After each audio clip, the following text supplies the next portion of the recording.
feedback. What you see the link which you want to go after the mapping?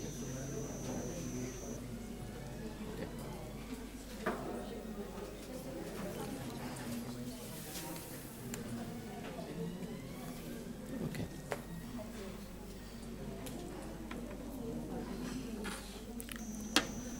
Okay. So welcome back. While in the morning we looked at these spatial networks from conceptual and logical level, right? And now we are going to the physical level. And for computer scientists, that will be very familiar terrain. Okay, so because physical level is where performance and scalability is discussed. Okay? And in order to scale up, any software, usually there are two major tactics. One comes in the form of data structures, how we represent it, and the other comes in the form of algorithm. Right? So at the highest level, these are the two tactics. But as you get into detail, there are other things you can do at hardware level and system level, which you are not looking at. Okay? So let's at least look at the first tactic. If you want to store these roadmaps in computers, what are different data structures and how people represent them. Okay. All right. Okay. And we'll look at two types of data structures. One are based on main memory, and this will be familiar to most of us because when we write programs in Java, Python, we assume data is in main memory. Okay. But I will also introduce some structures for disk-based. Okay, they are sometimes called file structures, but they are basically the generally same idea. So data structures customized for secondary storage. Okay. All right.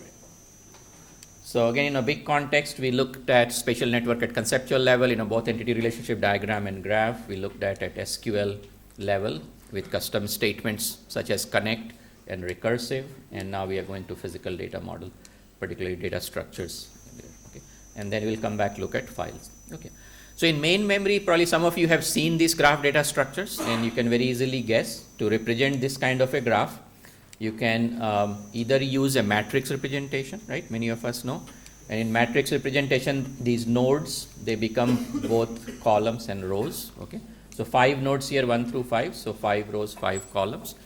And the simplest matrix is adjacency, which is saying if there is an edge from 5 to 1, then 5 and 1, this entry becomes a 1. Okay, but there is no edge from 5 to 2, so this entry is 0. Okay, so 5 to 2, there is no direct edge.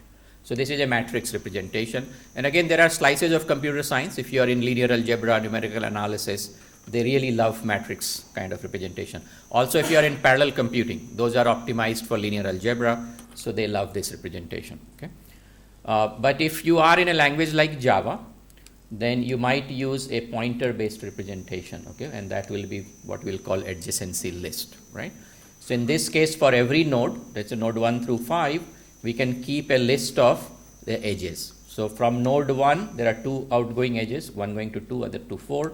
So these are your adjacent, the successor list. So this is another representation, okay? So if you are comfortable with references and pointer kind of thing, then you will probably prefer this. But if you are kind of using more matrix algebra routines, you will use this. Okay. All right. But when you go to disk, the life changes a little bit, because on disk you cannot fetch each byte or word easily, right? Because going to disk once takes much longer than going to memory once. So memory nowadays, if your clock is gigahertz, then you are spending nanoseconds going to memory, and you can fetch arbitrary word. But disk, anyone can guess how long it takes to go to disk and fetch anything? Milliseconds, okay, which is million times slower, right? Even if you go to solid state storage, it is still much slower than main memory. So there it does not pay off to try to fetch individual words. So we try to fetch a disk sector, which is often in kilobytes. But as you can imagine, in a kilobyte you can fit many nodes and edges. So the big question in disk storage is, how do you partition your roadmap into these kilobyte size chunks? Okay. So in there, you can think about that physically. You can also think about the table format, how you represent it as relational tables. So in third normal form, you can have a node table and edge table. So this will give you, no repetition, or you can sort of merge in denormalized form. This is very much like adjacency list. So each node there is a separate record, and for each node you can store the successor. But it turns out on disk people would often also store predecessor in the same record, because that saves time during update. So in case you are deleting an edge, both successor and predecessors are affected, and we don't want to go to other disk blocks quickly, so having a little bit of redundant information is often preferred. Okay, so this is tabular view of this graph, and then this is sort of more physical indexing or file structure view. So here, suppose this is a very simple graph which has 16 nodes and some of the edges. So question, as I was asking, if I want to cut it up into kilobyte size chunks, so I have on different disk pages, there are different ways to cut it up. And traditionally in spatial databases, everybody uses geometric methods such as quad tree or R tree or grid file. Okay, so here if I use a geometric partition, fortunately for our graph we do have spatial embedding, so these are supposed lat long or xy coordinate. Then quad tree will divide into equal chunks. They might divide from here and from here, and this might be your spatial partitioning. So these 4 nodes go in one page, these 4 in another, these another, these another. Okay.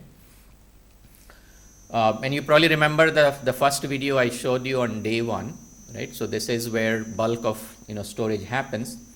But it turns out that if you think about the actual cost of doing shortest path or transitive closure, then in those cases we don't access these nodes by geometry. We access them by connectivity, right? We access them by edge. And every time you see an edge which is going between pages, this is a proxy for having additional disk I/O. So more edges which are cut, more times we have to go to disk for transitive closure, for shortest path. That's a very high level view. Okay.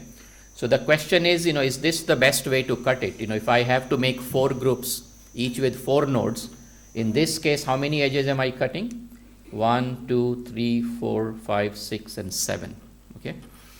But suppose we are allowed to come up with different type of partitioning. Could we reduce the number of edges cut? Assuming that's what is your measure of cost. Okay. Can you think of a different way to partition this graph which cuts fewer than 7 edges?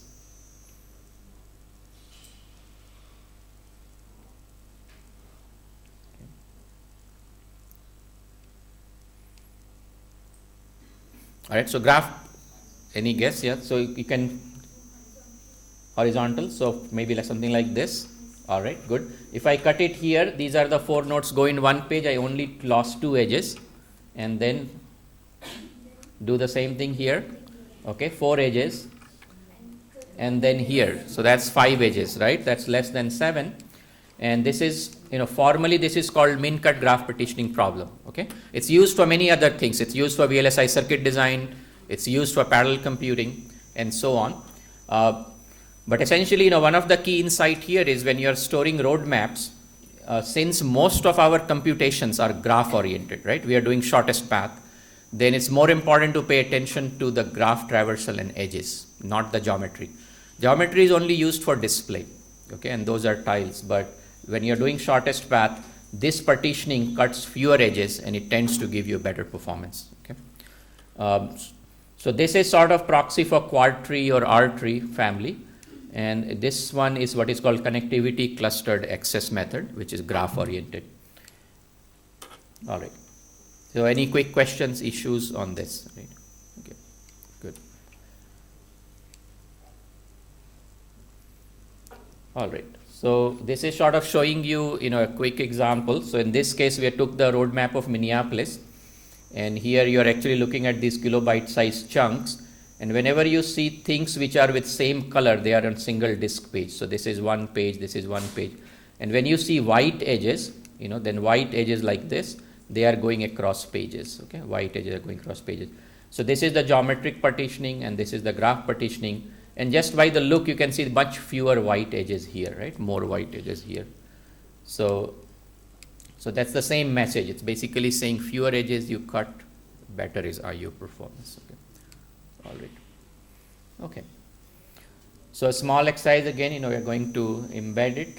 So here suppose, you have disk pages each can hold 3 nodes each, then which partitioning would cut fewer edges? Okay. So this is one, that's one. So let's take a couple of minutes. You can talk to a neighbor and rank them and give me the best one. Okay.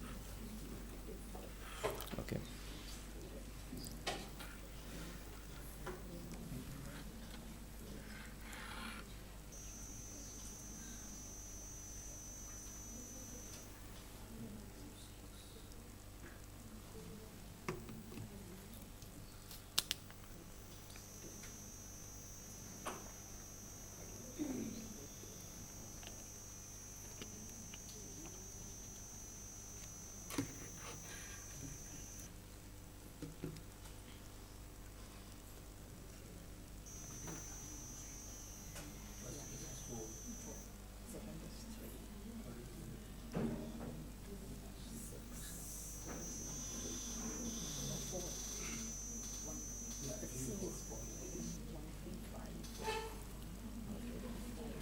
Good.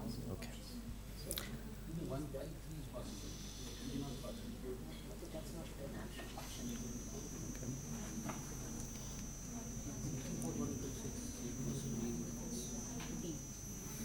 All right. So how many voting for A? Okay. Not many. B.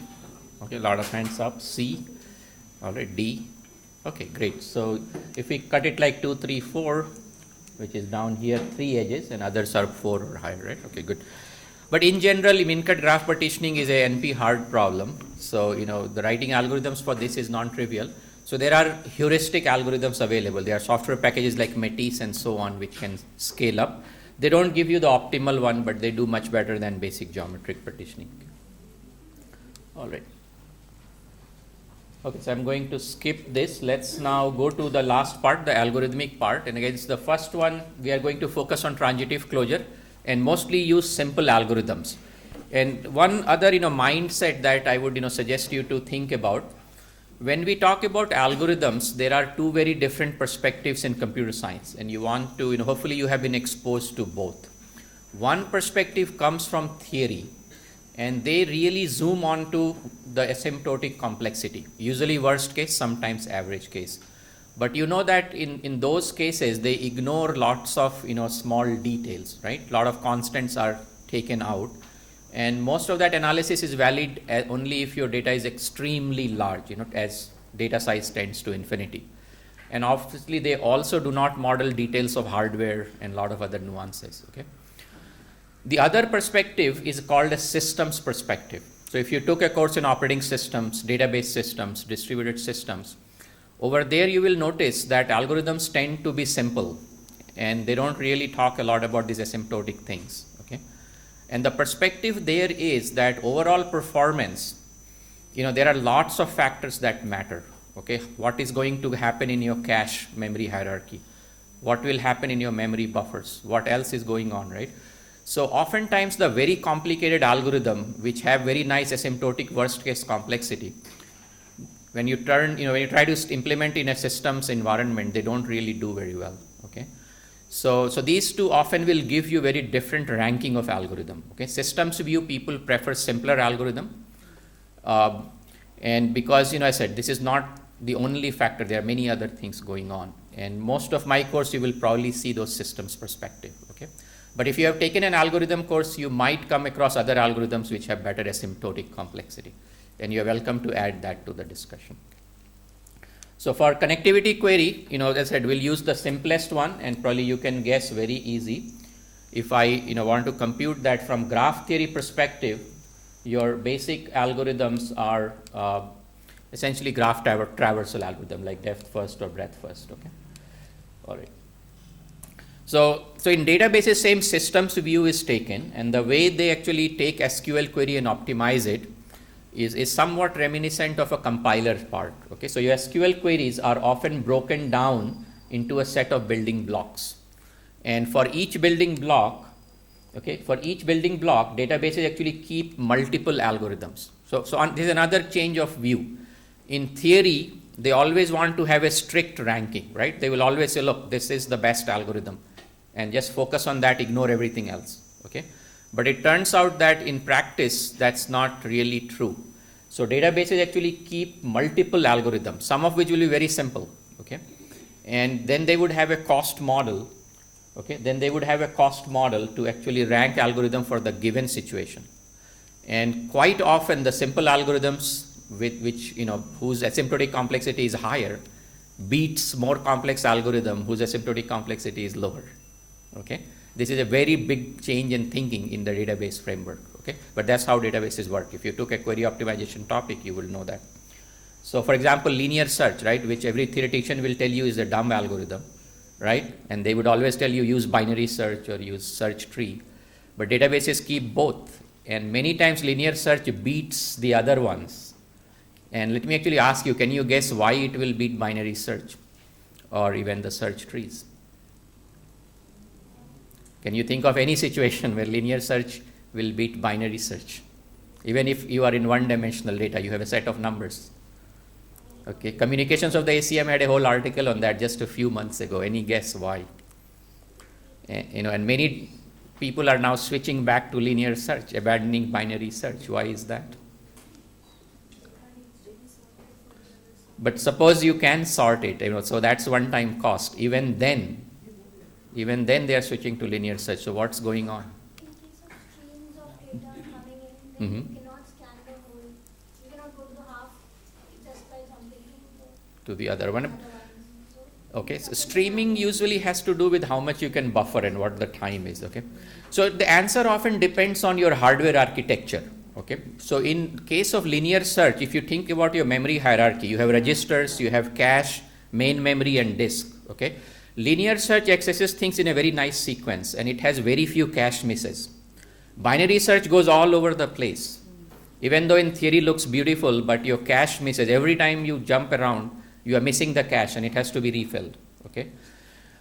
So another same thing happens when you are on the disk. If you are looking at a disk platter, linear search will look at the sectors in a consecutive manner on a single track. So you pay seek cost only once and then you can go through the whole track, okay? Binary search is going all over random, okay? Every time you are paying the seek cost and rotational latency cost. So there are a lot of hardware details which are not captured by asymptotic complexity. That's all I basically wanted to make a point of. And the final push for this is parallelism. Which of these two can you parallelize easily? Linear search or binary search? Linear search, right? So as you go to cloud computing and GPU and so on, guess who is going to gain a lot more? Linear search, okay? So once you start looking at all those nuances, all this asymptotic complexity, you have to rethink, that's all. So you will again see very simple algorithms in this discussion, but I will certainly make sure there is at least one new algorithm. So conceptually you find something entertaining, okay? All right, so for graph algorithms, the building blocks often are connectivity, which is transitive closure, shortest path, because even those location and site selection can be broken down in these and so on. So for these, we want to pick a few algorithms, okay? So in case of transitive closure, the simplest algorithm you can imagine are graph traversal algorithm, right? And most of you probably know, how many of us don't know breadth first search and depth first search here? Okay, just a couple of us. So we'll go through this quickly, but very, very simple graph algorithm. And same way for shortest path, okay, how many of us have not come across A star and Dijkstra here? Okay, good. But I said I will introduce at least one new one here, which is this hierarchical routing algorithm. Okay, good. So let's quickly start with the connectivity. So breadth first search is a very simple algorithm and it just goes level by level. So we'll just animate it quickly.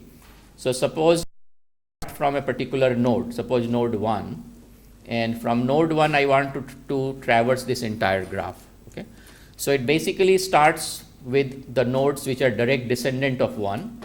And in this case, as you see, from 1 I can reach 2 and 4. So that's your direct descendant. So, okay, so I will basically go to 2 and 4. Let me maybe wait.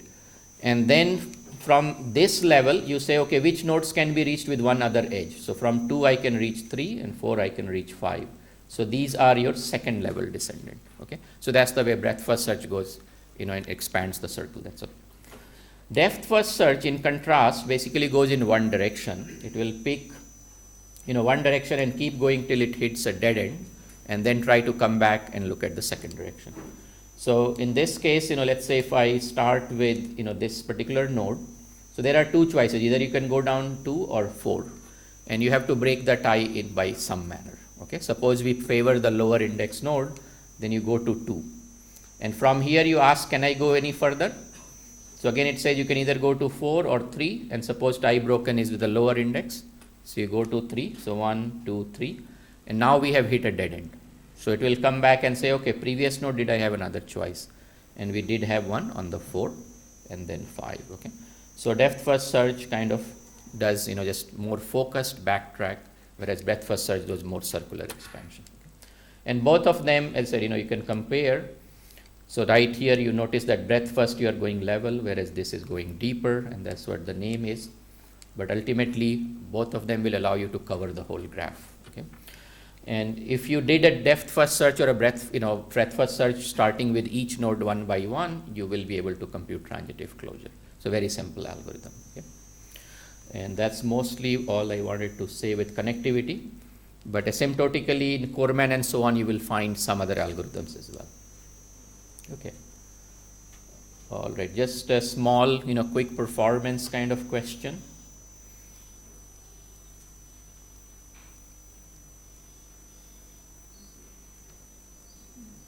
Okay. So I heard C. So performance actually is not clear. They both are asymptotically, they have same complexity, right? And it will depend on your graph structure, which one would do better. But so typically in a database for sure, they will keep both. And then they will try to look at your graph structure. Okay. Okay, good. So let's now go to shortest path, which is the real workhorse of the work, various pieces.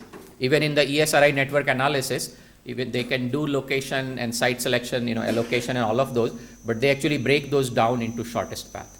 So they try to optimize shortest path very, very well. Okay. All right. And here again, there are some very familiar algorithm, the Dijkstra and A star. We'll quickly go through those and then spend a little more time on hierarchical. Okay. So the general idea in both Dijkstra and A star is to, they are somewhat like, you can say, breadth first search or a depth first search notion, but they break ties using a ranking function. Okay. So there is a notion of this most promising. So they use some kind of a evaluation of the available nodes, and then they pick the most promising node. Okay. In case of Dijkstra, this promising node is ranked by the distance to the start node. Okay. We may not be very intuitive, but that's available information. Where to the start node. So if you are starting from the node, whichever is closest to that is the one which is expanded further. Okay. But in case of A star, you look at the distance from both start and the end, and the sum of that distance. Obviously, you don't know the distance to the end, but they have a heuristic. They try to underestimate it. And for us, we can use Euclidean distance. Okay. So A star uses little bit more information than Dijkstra. Okay. All right. And basically, that's the part. And other than that, they maintain the best path so far to each node, and they will update it as they look at new information. Okay. And that's their typical iteration. Now, and then they both have a termination condition, which is very nice. And it basically says that once the destination node ranks to be the most promising node, you can stop. Okay. But this is actually based on a very major assumption, which operations research people never like. Dijkstra made this assumption, and computer science, we are very happy with it. What is the assumption? Under what assumption can you stop the search as soon as you expand the destination node? The edge costs are non-negative. Okay, that's the assumption. If your edge costs are non-negative, then at this point you know that you're not going to find any better path to destination. Okay, this is an assumption that was made by Dijkstra, and for many applications that's reasonable. But if your edge costs can be negative, which is the general case, then this termination condition is not proper. Okay, and that's what happens in operation research. In operations research, the termination condition is very different, which basically says that you're essentially the path costs stabilize. So there is no local way to improve it, and that's called label correcting algorithm. But in computer science, that's what we use, and this A star particularly is fairly popular for routing. Okay, so let's go and trace it a little bit just to get a sense of how it will behave. And at least in this case, you can try to guess why A star is more popular, even if you're not familiar with this.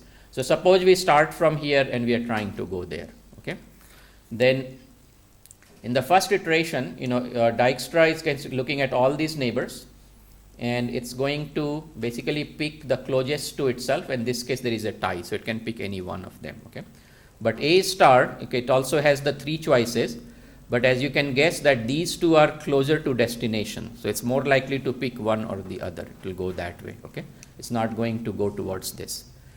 And how does it know these are closer to this destination? You can use Euclidean distance, but for that we have to know that the graph is embedded in a Euclidean space. Fortunately for us, road maps are. Okay, you couldn't do this for arbitrary graphs, but fortunately for spatial graphs, that's usually the nice case.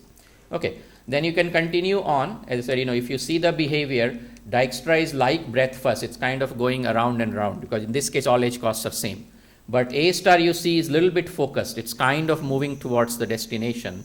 So if you had a very nice grid graph, then A star, as you can see, will be reaching the destination much quicker. Okay, and it will be looking at much fewer nodes, right? And that's one reason, as you can guess, on road maps, A star is often preferred over Dijkstra, particularly for shortest distance path, right? Okay, Dijkstra is still going, and finally it will reach. Good. All right, so these are the basic algorithm. As I said, they loop and they pick up the most promising algorithm. They update the path till you reach this. And these are correct, assuming 2 things. One is that your edge costs are non-negative. And once you assume that, then you can show a dynamic programming property, subpath optimality, and under which you can prove that everything works out. Okay, great. And in a case of A star, you also need a heuristic to guess the distance and so on. All right. But these are what I call basic algorithms. They work pretty well if you can load the whole graph in the main memory. And, but if the graphs are very big, then 2 things happen. Either their performance is not acceptable anymore, because if you think about Google Maps, they have millions of people coming and asking for shortest path, right? And can you guess how big are these road maps? How many nodes or edges do you think in the road map of India or United States? They are certainly in maybe tens of millions easily. Okay, so even though these may be from asymptotic complexity sense not too bad, right? Somewhere between quadratic of that magnitude, but by the time you hit a million or 10 million node graph, they still will take seconds. And that may not be acceptable when you got a million query hitting you at the same time. You want algorithms which can finish in millisecond. Okay, so even though they are very nice algorithms, people are looking to optimize it, and that's where this new idea comes in. And we'll talk about at least one way to optimize it. But I will give you an example which is sort of going to just contrast it in a slightly different situation, not necessarily bringing out the performance. Okay. So what basic idea here is twofold idea. One is that try to pre-compute some information and save it, and that's going to save you time later on. And the second idea is actually divide and conquer, which is what I will illustrate. Okay. Originally these were designed at a time when we didn't have enough main memory. So if you actually go back to the origin of these algorithms, they are in early to mid 90s.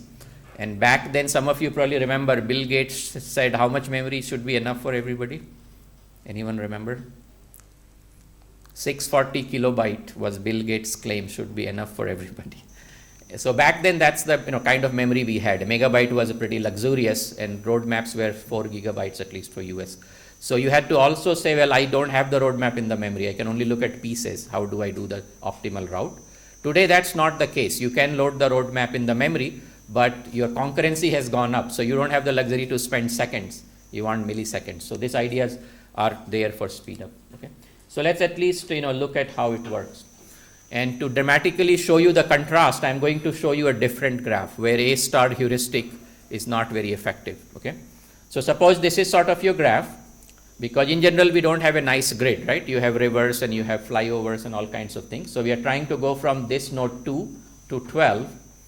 And as you can guess, what would happen to A star? Which direction it will try to head to? It will try to go hit a dead end, right? and then it has to come all the way, right, and keep trying to go there. And after a while it will find this path and then it will work, okay. So in this case, the A star Euclidean distance heuristic is not going to be effective, right? But is there another structure in the graph that we can exploit to try to speed up things, okay? So this is the analogous to, if you live in a island nation, or you live in a place where there is a water body separating it a lot, different pieces. So for example, if you have looked at the map of San Francisco and Berkeley, because I went to school there, so I can describe that. There is a big bay, big body of water in between. And there are only 3 or 4 bridges across, okay? So if you have to go from Berkeley to San Francisco, everybody knows you have to take the Bay Bridge, okay? And there is, that's the best, you break up the problem into 2 parts. From Berkeley, you go to Bay Bridge, cross the Bay Bridge, and from there you go wherever you want to go in San Francisco, okay? Do I see a bridge here? Okay, so this is the same situation. You really have 2 islands and there is a bridge. If I'm going from this island to that island, I have to go through the bridge, right? And that gives you the decomposition. It basically says, look, don't try to go straight from here. So try to find a path from 2 to 10, and now A star is doing much better, right? And then take the bridge and then try to go here, okay? So that's your decomposition. And as we know, divide and conquer is a nice algorithm design paradigm in computer science. Okay. So let's quickly think about what happens to Dijkstra and A star, and you can already guess. So from 2, Dijkstra is going to, go essentially breadth first search. It's kind of going around and around and around, and it's going to look at almost every particular node, and it finally reaches here, okay. So not a great situation. Let's go look at what A star does. Okay, so 18 nodes expanded by Dijkstra. Now what happens to A star? It starts to, first it assumes that you have a Euclidean or a spatial embedding, and then it starts to head towards the destination, hits a dead end, right? Starts to backtrack, goes to the other direction, and, keeps on going, and then finally finds, okay, so notice that even though it sees the bridge, it's still going to 9 because the straight line distance, here, and this is a slightly costly bridge, okay. But anyway, this is trying to show you that even A star ends up working pretty hard, 14 nodes expanded. But, so the question is, what is the other insight? And here I said, if you know the bridge structure, then you can break up the problem, recognize the islands and the bridges, those are the islands, and here is the bridge. And you basically say, okay, I must cross the bridge, so let's break up the problem. I first go from 2, instead of going to 12, I go to the beginning of the bridge, cross the bridge, and then go the other way. Now if I use A star for these 2 pieces, life gets a little better, and then you will worry about the multiple run, okay. So first let's try to go from 2 to 10, and now A star, is sort of heading towards 10, and it finds it, okay, and you have 7 nodes expanded, okay. Cross the bridge, and now from here to there, you go there, and you basically expand another 4, and you have done a little bit better, okay. So that's your basic idea, divide and conquer. Divide and conquer. In some cases, you have natural islands and bridges, and it's very easy. In other cases, we use graph partitioning, because when you do graph partitioning, if you remember then CCAM, it kinds of gives you, each disk page was an island, right, and all the cut edges were bridges. So even if your roadmap naturally doesn't look like islands and bridges, using graph partitioning, you can impose this structure. Okay, that's your basic idea. Okay, so that's your overall comparison that, with divide and conquer, you can actually do better than A star. And in addition to, this, now you have further performance tuning and challenges that you have to deal with, which is, what happens if you have multiple bridges. Okay, now your combinatorics get a little more complicated, saying which bridge should I take? All right. So your general case looks like this. Maybe you have actually multiple islands, and not only you have one bridge, you may have multiple bridge. Okay. So the general case algorithm usually deals with this, but in order for us to know which bridge to take, you need to pre-compute and store shortest path costs in order to get performance gain. If we don't do that, then the performance gains go away. Okay, that's your basic idea. So you basically pre-compute all the shortest path costs and save it. In the naive case, it will be n choose 2, but usually you don't have to keep all of them. You can get away with about n raised to 1.33. Okay, but I'll just to illustrate it. So here, the model, it works as follows. You essentially have a data structure where in the original graph, any node which has edges to two islands, like node 2, is considered a port or a boundary node. Okay, so all of them are separated out in a separate structure. So here you notice 2 and 4, they have edges to other partitions, so they are taken out, or copied in a separate place. In this island, same way 5 and 10. Okay, and in this island, see 17 and 11. So these are thought of as ports, right? You can think of them as airports or seaport, from where you go long distance.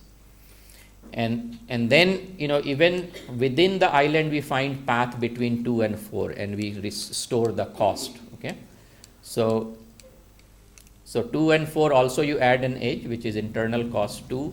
5 and 10 we add an edge. So this is sort of now an abstract graph, which only has ports and these long distance edges. Okay, and then these are your island graphs. So that's your data structure. And in this structure, we basically, this is the port graph and these are island graph, and we materialize the cost of all shortest path. Let's call them SPC for simplicity. Okay, now if I had this information, then I can figure out which bridge to take without doing any graph traversal. Okay, and this is basically is the property. What we do is we say we know that shortest path between source and destination is going to have 3 parts. So from the source, I'm going to use a local port, either 2 or 4 is the way to get out of this island. Okay, so one of the local port is used. Same way in the destination fragment, I'm going to use a local port. Okay, and then these local port of source and destination has to be connected. Okay, so if I knew these costs a priori, then I can essentially look at the combinations, right? There are 2 ports in source island, there are 2 ports in destination island, there are 4 combinations. So I can enumerate all of these 4 combinations and I can check which combination minimizes this, okay, without any graph traversal. These are just very quick table lookups. Okay, so microsecond, I know which bridge pair to take. Okay, right, because memory lookups, if things are in memory, are essentially in nanoseconds. So these things, if they are stored, then I can rank all possible bridge pairs and pick up the pair which gives me minimum. Okay, and once I have done that, I got my divide and conquer. Now I say, okay, that's the pair I'm taking, so I will break this up. I go from 2 to 4, okay, and then from 4, okay, this should be 11, okay, then from 4 to 11, and then from 11 to 12, okay. So now I have again gotten the same divide and conquer back, okay. And in this case, then you have to essentially go and solve these smaller problems.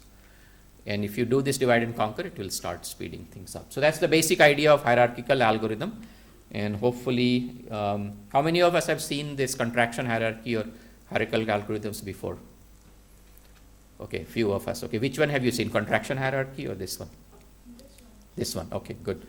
So these are actually used in practice. If you go look at what Bing Map does or Google Map does, they started with A star, that was several years ago, but with increased workload, they have all switched to one of these hierarchical algorithms, because otherwise there is no way to bring down costs to the millisecond range, okay, for large graphs. Great. Any quick questions, issues on these hierarchical routing algorithms? Okay, so let's I think one detail I left out is how many of these costs to store. In the naive version, I am telling you just store all n choose 2 edge, the shortest path cost. But that, as you know, has a lot of storage overhead, so people try to reduce it, and it turns out a small subset is sufficient. But that's, if you're interested, you can look at the book or the paper there. Yeah. Okay, so I think these slides I'm going to skip, and let's go to the last slides. Yeah, and then go to tutorial.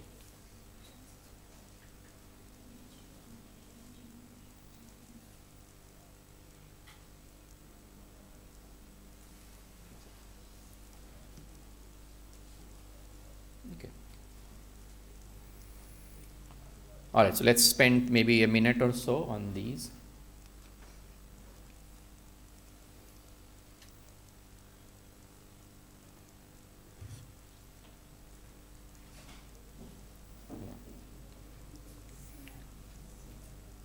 Okay, how many are voting for A? Right, not B. Let's C. Okay, great. And okay, so C is essentially what we're saying. You know, it's very hard to actually rank A star and Dijkstra on. You know, if your graph is very nice grid kind of graph, then A star will do very well. But if you have all these irregular structure, then it just depends on the case. Okay, on average, it does reasonably well. But when you don't have many rivers and disruptions. Okay, so this was the basic thing. I did want to mention one other aspect of where this field is going, and then we will go to the tutorial.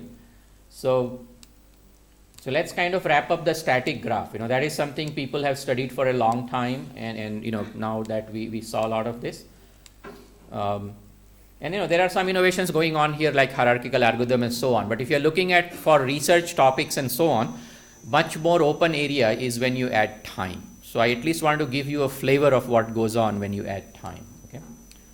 So as I said, this is the story of last 20 years. Roadmaps became some kind of a graph, and and then we were doing shortest path, and we were doing it pretty fast. But today, the data sets have grown and they have gotten richer, right? We all know that Google and Apple are tracking your cell phone, right? Waze looks at traffic. So your edge costs are no longer a single number, right? Your road travel distance during rush hour and non-rush hour are very different. In fact, people are now creating very detailed time series. So for every road segment, for every typical 5 minute of a week, they are trying to measure the travel time. Okay. So when we talk about the edge cost, it's no longer just a number saying historical average travel time or the current real time travel time. Okay. But now they have a whole profile.